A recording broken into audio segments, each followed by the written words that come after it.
जो कोई भी उसके बारे में जानता था वो अब लाश बन चुका है। একটা আত্মহত্যা থেকে 40 বছরের পুরনো মার্ডার কেসে সত্য উন্মোচন, কিন্তু কতটা কঠিন ছিল সবার সামনে সত্য তুলে আনা। মুভির নাম রেখাচিত্তম।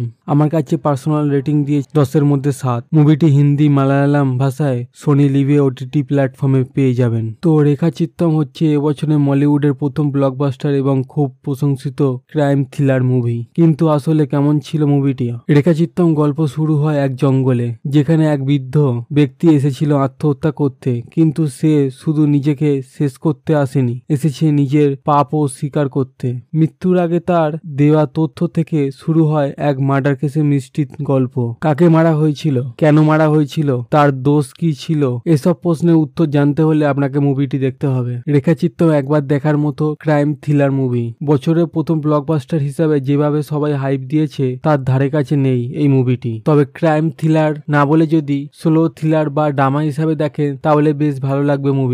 বিশেষ করে রেখা চরিত্রের অনস্বরাকে সুন্দর লেগেছে এবং সে এই মুভিটির প্রাণ। অল্প স্ক্রিন টাইম পেলেও তার ইম্প্যাক্ট এই মুভিটি জুড়ে খুঁজে পাবেন। মুভিটির রাইটিং স্টোরি বেশ ভালো, অতীত ও বর্তমানের সাথে গল্পটা দারুণভাবে কানেক্ট করা হয়েছে। এছাড়া মুভিটির ডিটেলিং খুব সুন্দর, আপনি খুব সহজেই অতীতের সাথে সবকিছু কানেক্ট করতে পারবেন। সব মিলিয়ে রেখাচিত্তম ভালো একটি মুভি। তবে এটা মাথায় রেখে দেখবেন, রেখাচিত্তম দুর্দান্ত কোনো ইনভেস্টিগেশন থ্রিলার মুভি না। অনেক প্রত্যাশা নিয়ন্ত্রণ করে দেখুন, তাহলে ভালো লাগবে। কারণ এখানে কোনো বড় কোনো টুইস্ট আপনি পাবেন না, তবে যেভাবে রহস্যগুলো রিভিল হবে সেটা অবশ্যই ভালো লাগবে।